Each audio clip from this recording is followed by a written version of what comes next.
Well, hello and welcome to this week's Monday Moment. Coming to you here outside of the theater because it's kind of a nice day, but also as we were looking at the calendar today, we realized that it was about a year ago that we really started to become extra aware of this little pesky thing called COVID-19.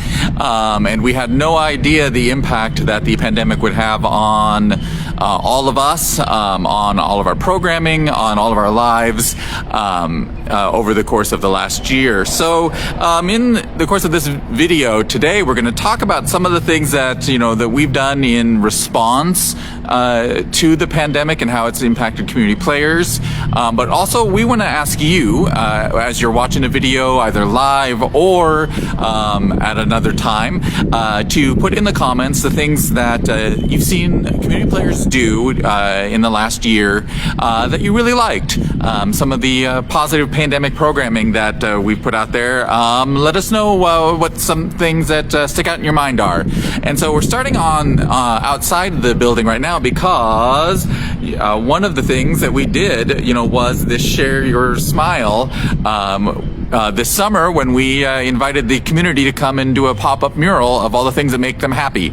And it was done in temporary paint, and so you can still see kind of the echoes of some of the sentiments that were painted on here, but the big Share Your Smile has remained because we did that in a different kind of paint, and we've kept it up there because it's kind of a nice message for people to see as they are driving down the alley here, or after they've paid their BPW bill and they need to be reminded to smile after paying their utility bill. So we're going to come in the theater now. And also along the way, I'm going to be asking the staff some things that they liked about the last year. So we are in Tyler's office, still doorless, but soon we'll have a door. That's right. So Tyler, what has been something that stands out to you over the course of the last year that Community Players has been involved in? Well, yeah, I really enjoyed the shows that I did get to direct this year, specifically because they were things that we wouldn't have done otherwise. For instance, the main stage show I directed, Murderers, was a collection of 3 monologues, which honestly we never would have produced otherwise had it not been for this year. And that was a lot of fun working on monologues with three actors, some old friends and some new friends on that one. And also Christmas Shorts, the acting up show that I did direct. I really enjoyed working with a small group of kids, definitely the smallest group we've ever had, and going to have that same group again next semester as well. So I had a really great group of kids, and it was fun kind of focusing with a smaller group of kids and really being able to give them my full attention, every actor. So that was a lot of fun. And then also personally, I really enjoyed doing the filmed performance of Dinosaur Vacation that we put up on our Vimeo channel.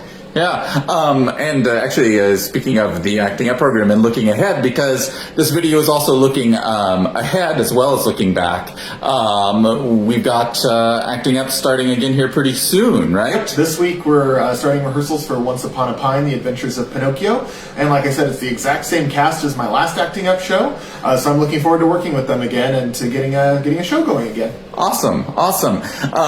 Anything else you want to add about the last year? Good riddance. Good riddance, yeah. And everybody get your shots. And, yes, exactly. There's been a lot of pluses, but obviously it's been really challenging for numerous reasons, but yeah.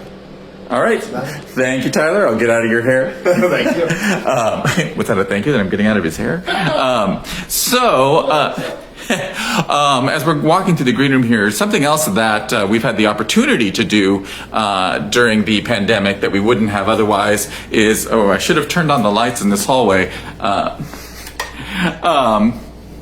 has been that we've been doing a lot of building projects, including doing massive inventory projects of a lot of our stuff, and then you can see right here just an example.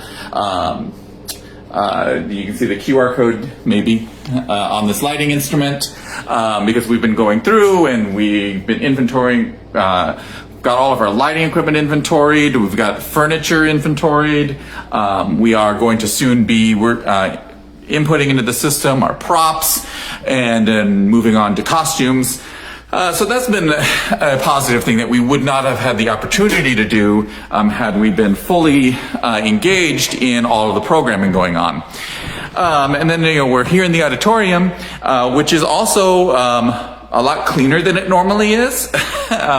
We have been doing a lot more routine cleaning and maintenance throughout the facility. And as you see right now, the seats are still missing.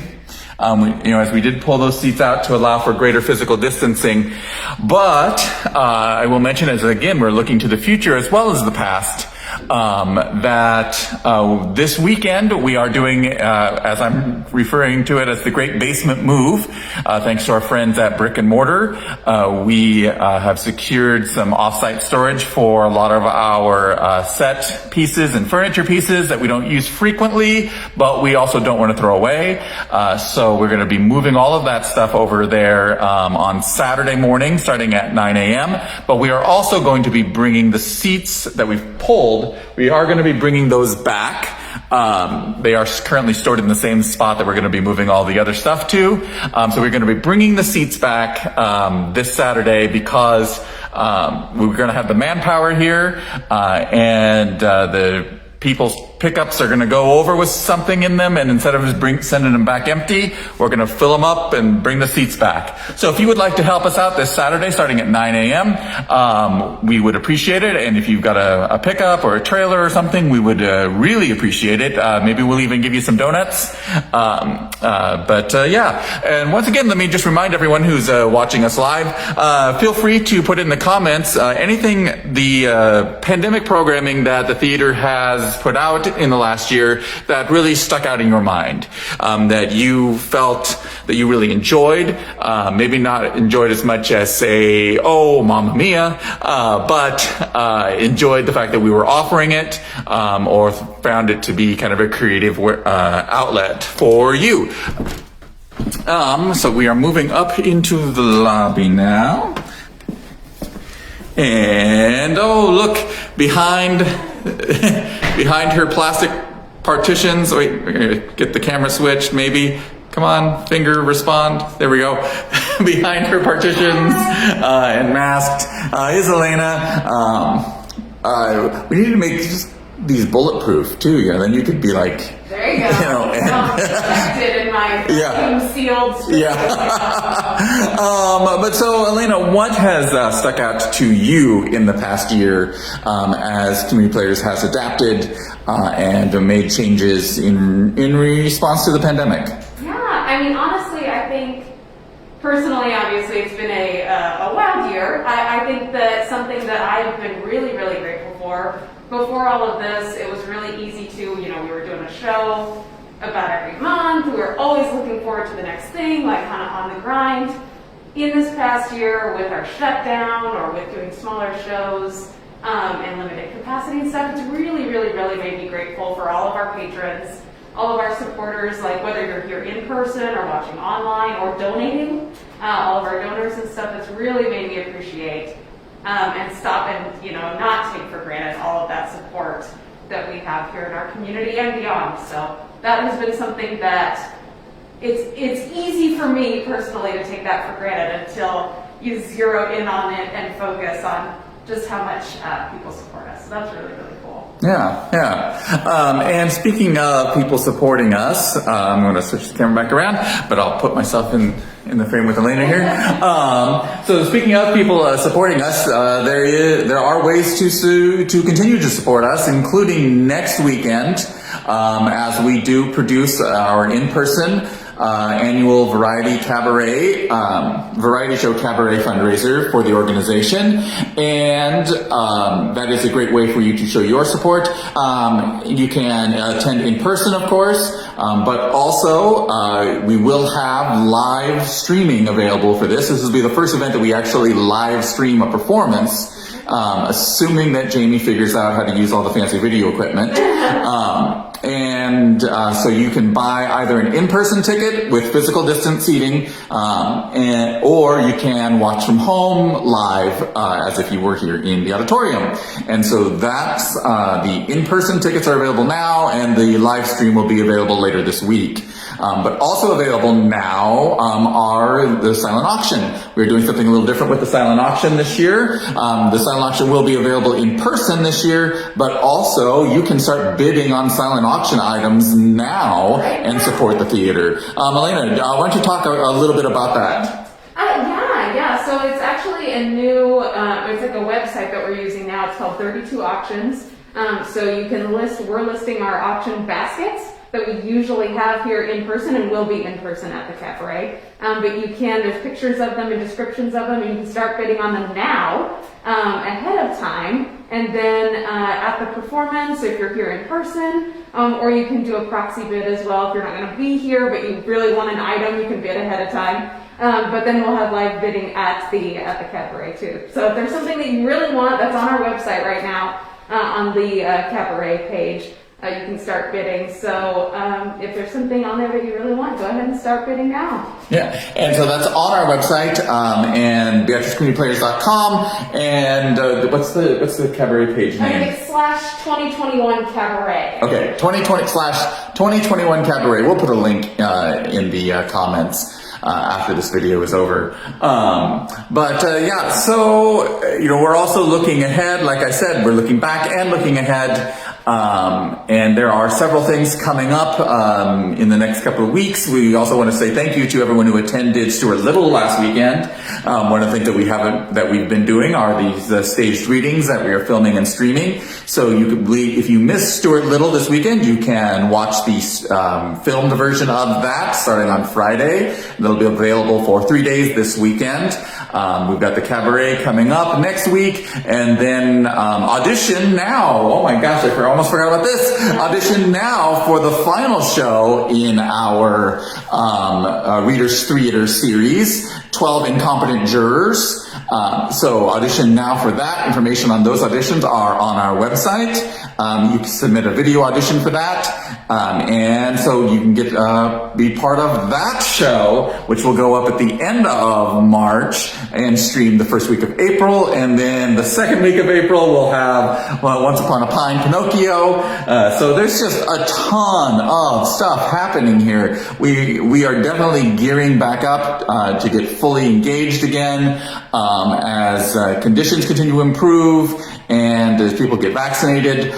We are really looking forward to being able to fully resume full-scale big productions again. We will be producing another regular season show sometime between mid-April and the end of June. What that show will be and when it will happen, we are still determining because we've got another project that's in the works that hopefully we will be able to officially announce a very, very, very big deal project. Programming project by the middle of this week. So keep an eye on our social media and website for that. It's a really big project telling a story that's rooted in Beatrice. And we'll have a lot of great national exposure. And that's about all I can say right now. But we're finally going to be able to announce it. We've been working on this for a year. So we'll finally be able to announce it hopefully middle of this week. So be watching for that and your opportunity to audition for a very major project. So once again, thank you to everyone who has supported us over the past year as the pandemic has really forced us and everyone to change the way we are doing things, and just changing our lives and finding out what really matters to us. And one thing that we've learned over the years is that we matter to the community and all the support that you've shown us. And so thank you for all of that. And once again, I'll just invite you to comment, put your, in the comments here, please say what you liked about some of the extra pandemic programming that we've done in the past year. That was maybe something unexpected that we wouldn't have done otherwise, or just the way that we kind of pushed through like a bull in a china shop occasionally to get some things out there for you. So once again, thank you very much, and we will see you next week.